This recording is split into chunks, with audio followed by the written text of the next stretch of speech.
MJ. Alex the Great. All right, we have this ShakeUP letter if you just tuning in. This lady says, I've been an educator at a Christian school for the last 3 years. Not too long and certainly long enough for me to be able to find a new job. But I'm a little torn. The teachers here talk about their husbands and wives all the time. And recently, my kids started asking me if they would be able to ever meet my husband. Who doesn't look into the eye of a third grader and want to say yes to that? I love my kids dearly, and I'm on the verge of nearly telling them that, unfortunately, they will never be able to meet my husband because I'm gay. I've been in a committed relationship for a number of years, and I'm okay with that. I still believe in God, Jesus, the Trinity, all the Christian stuff. My struggle is I cannot share this with my kids. You see, I really love the values that this school instills in these children. The curriculum is dynamic. I always dreamed of teaching in a school like this. Unfortunately, my lifestyle doesn't line up with what this school teaches, and I'm certain that this is cause for termination. Of course, they tell us that there is no discrimination and there is always counseling for sin, but I don't believe that I need any of that. Eventually, I hope to live with the love of my life for the rest of my life. Every day, I feel tempted to share whenever one of them asks, but I feel that it may be best to keep my lifestyle suppressed. I need some guidance from maybe anyone that has experienced the struggle of coming out and just being who I am. Thanks for listening. So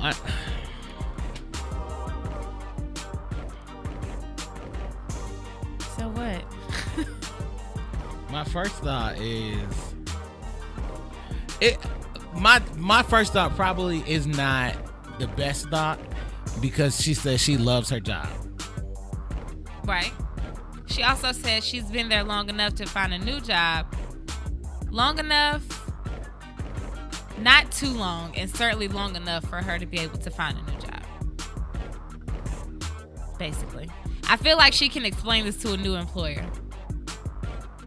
I feel like she could. Well, why don't you work there, or why did they fire you? Because it's a Christian school and I'm gay. And or it doesn't. It sounds like it's more than just the fact that she's gay. It's specifically the curriculum that's taught there or the beliefs. The thing about private schooling and private institutions, Christian, non-Christian, private institutions, they teach what they want. And so for you to teach there, you have to align with what they believe. Right. You have to be committed to what they believe. And even if you're not committed, that's what you have to teach the kids, even if you don't agree. We reported a story not too long ago about at a Catholic school. A woman, do you remember this story? This woman, she was a Catholic teacher. She was a teacher at a Catholic school. She was fired because the board found out that she was shacking up.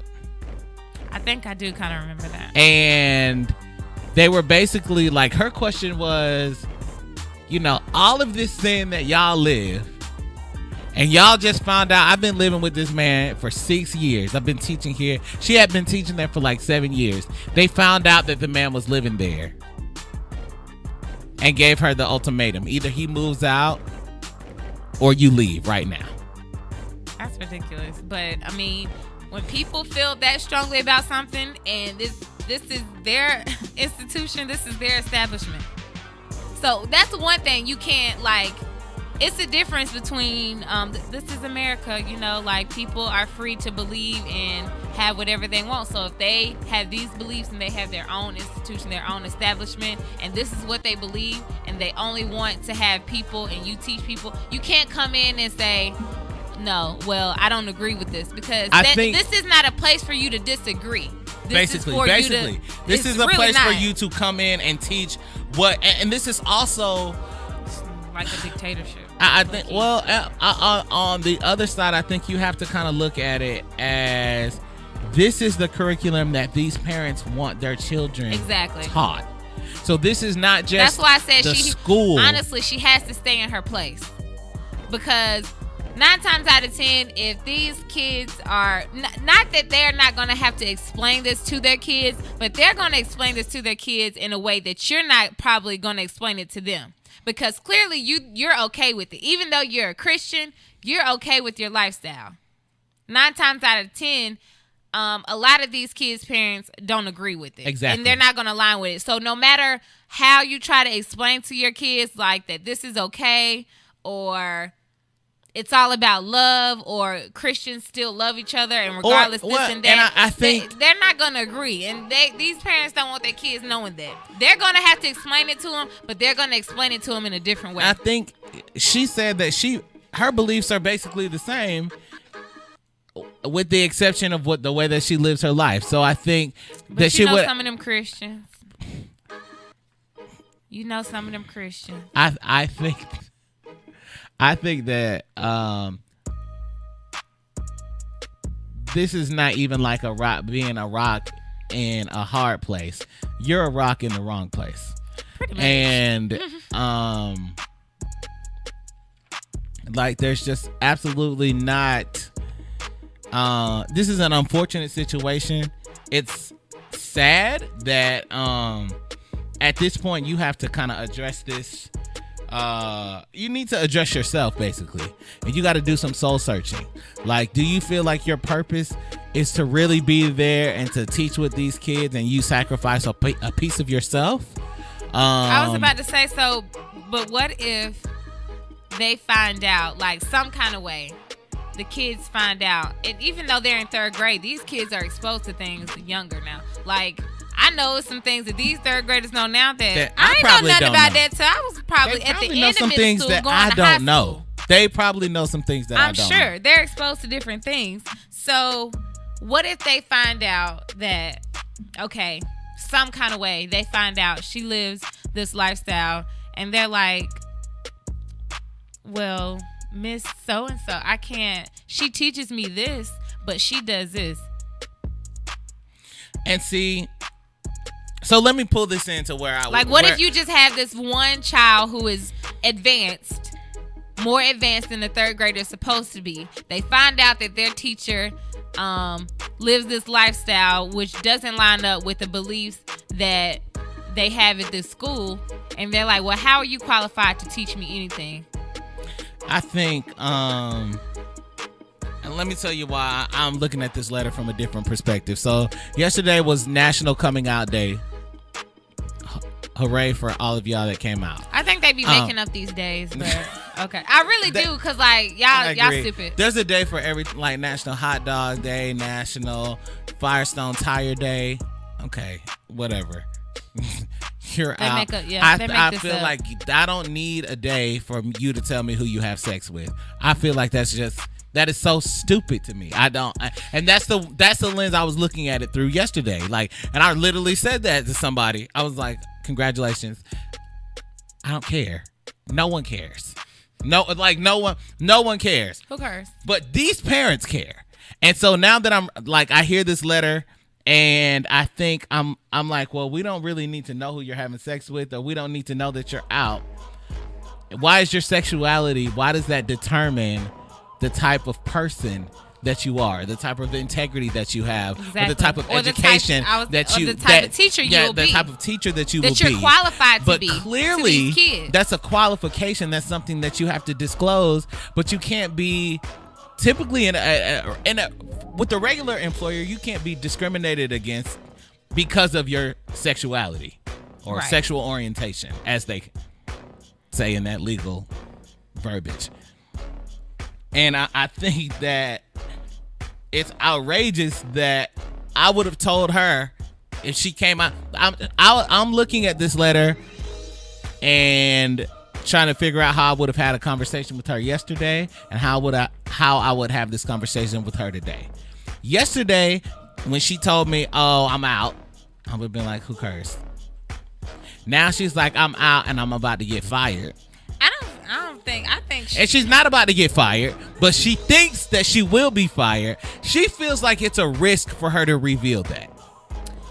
Yeah, I was about to say. I think on one side, I would ask the question, "Why do you feel like?" Because I feel like she's out. I feel like I would have asked her though. Why do you feel like these? What grade does she teach? Third graders. Why do you feel like these third graders need to know? I would have never considered, though, that these third graders are asking her about her husband. Exactly, yeah. And so now that I look at that, that's why I'm saying I'm looking at it through different lenses now. Now that it's another way. It's not that she's out here telling these third graders about her sex life. That's not even what this is. These inquisitive third graders, inquisitive, impressionable, and I think that's the fear of some parents with, like, certain parents don't want their kids exposed to certain things. That's what I'm saying. And she feels like she has to stay in her place. Like, it's not her place to expose these kids to that.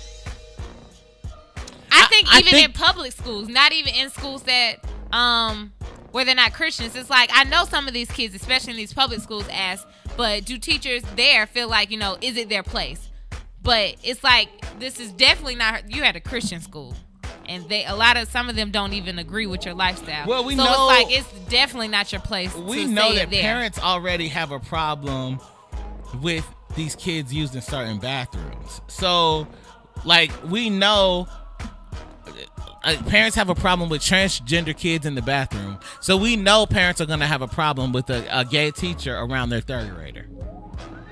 Some parents won't, some parents will.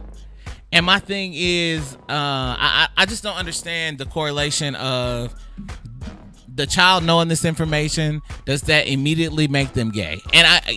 And like I just said, they're impressionable. So at third grade, your thought could be because you seen that video just recently of the kids. Well, you remember the little boy said, "What's the?" They're inquisitive and they're impressionable. I feel like that's like. But just because they have information does not mean they are in third grade. You're trying to piece together this mystery of life, right?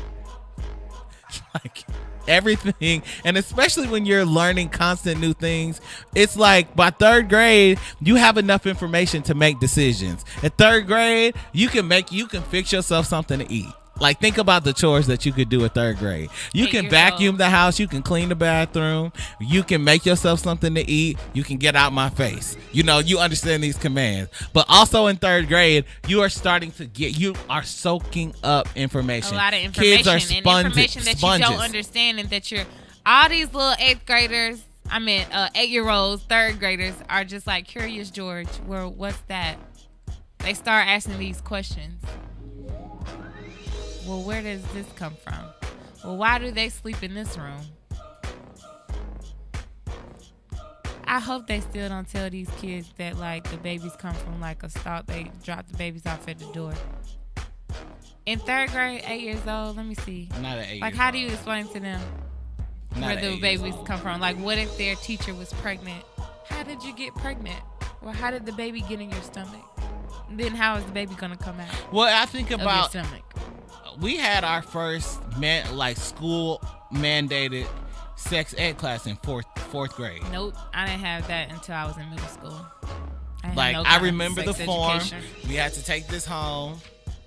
I didn't have no kind of sex education until I was in middle school. And the boys are gonna have to go in one class. The girls are gonna have to go in another class.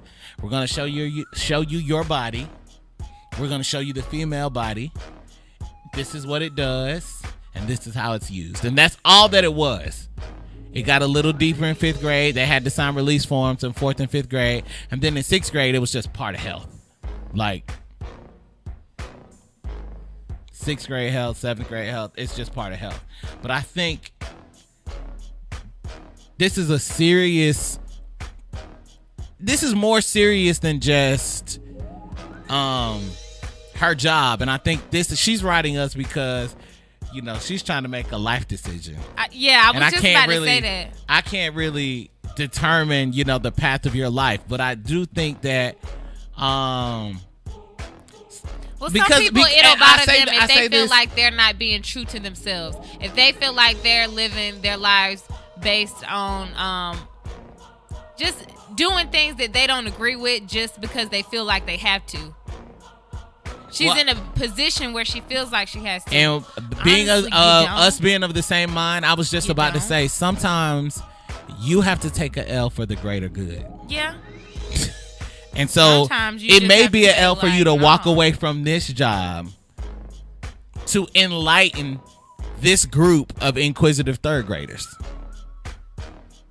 And if you want to tie that into, because I know I can tell you what's not being taught there. What's not being taught there is her staying true to her faith and being herself and living her truth. Exactly. Because if she got fired, what they wouldn't do is explain, oh, Miss So-and-so got fired because she's gay and this is a Christian school and Christians don't believe in that. What they won't do is tell the kids that. Well, but what are you teaching? If you don't tell the kids that, you're firing her because you don't believe. What is? I ain't about to get into all that Christian talk about them Christians and what they believe and stuff. I think different. You can. First of all, you cannot loop all Christians into one category. Yeah, some of them believe this, and some don't. So exactly, and so you have Christians that sit here and believe like that's not of God. What's not of God? That's what some of them believe. That's not. God said that man is for woman and woman is for man. And that same Bible that you read also said that all people were created in His image, and that gay woman. You know they like to take that gay woman, and I like to come right back at them with this same. They like scripture. To take bits and pieces. They'll take what makes sense to what's going on, what's current, the situation. They'll take what makes sense. But then when you have a rebuttal for it, well, no, that's not how I interpret it. That's not what it means. How? Well, and that's what you just said is key. She works at a place, and I can guarantee you that the school's policies and the school curriculum and the school doctrine is based on what some man believes. Some man believes, and that's what her job is predicated upon.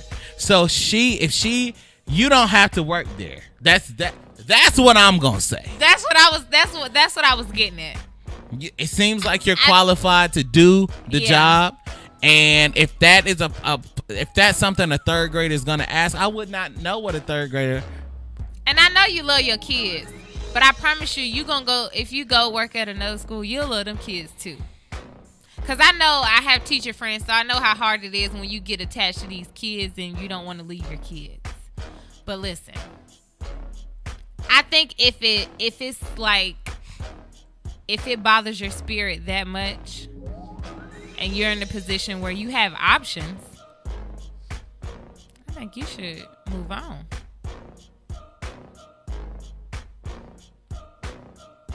Having something that you feel that strongly about, and you got to live your life suppressed, and you can't be yourself. Because your job, look, you at work a lot. Monday through, you're at work a lot. So between these hours, Monday through Friday, you have to make sure you're this person and teach these kids this. And suppress this part of yourself. So you can't be yourself that's a sufficient amount of time. And see, for me, I think the struggle is, or Monday through Friday. I was at my, like I said, my question yesterday is, why is being yourself included in, like you're just yourself. You're yourself anyway. Because on the flip side, somebody could say, the answer to your question is, just don't talk about yourself. I don't have a husband. Yeah, I know it's simple to some people. Just say you don't have one. But what about you have these 8-year-olds? Well, why don't you have a husband? Because I don't. Well, are you gonna get a husband? No. Why you not gonna get a husband? Miss Sherry got a husband. Mr. Williams got. Why you don't got no husband? Be creative. They're not just passing husbands out. It doesn't work like that. She worked for her husband. She's not willing to work for that at all.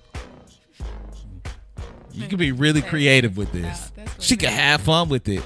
How many days is in the school year? 180 days. She has 180 days to be creative every damn day.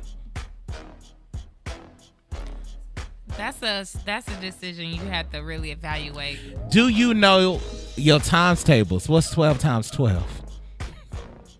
Do you do that in third grade? I don't remember. Third graders are definitely doing. I heard they're not something teaching completely cursive different. anymore. So I just want to know how these kids are gonna know. You how don't to use cursive. You only use it for your signature. Anytime I write in cursive. It takes more. It's more. I write in cursive all the time. Like most of my. I've never seen you write in cursive. Most of my words. I've never seen. Unless I'm writing like on a sign. You sign your name. I've never seen you write in cursive. If I'm writing a sign, like, okay, I'm writing the Shake Up. I'm not gonna write that in cursive. But the majority of it's faster to write in cursive. First of all. Oh. Well, the majority of people I know don't write in cursive. The only thing they write in cursive is their signature. You don't think it's a combination of the two? A majority of older people, if you really think about it? No, I don't know what the older people are. I really feel like mostly, the only thing you write in cursive is your signature. I can't, like I said, I've never seen you write in cursive. How much do you write? I don't even think you don't fill out forms in cursive. No. I don't know. I'm trying to think about what do you write? Who I know. What do you write? I write stuff all the time, but I'm trying to think about like other people who write all the time. Like, are you writing it? I can't think of the last time I seen somebody just like write a bunch of stuff in cursive, aside from their signature. I definitely do. Like even to like, I think the thing I could think about the most. Let's say I'm signing like a card for someone. The entire card, I write everything in cursive.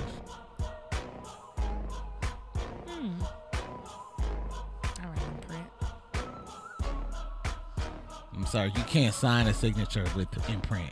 I said I write. No, but I'm saying you still can't. So regardless, if they you said that like that was a major point. The rebuttal to that is you cannot sign a check in print. So if you don't know cursive to write it, like to sign your signature, then what?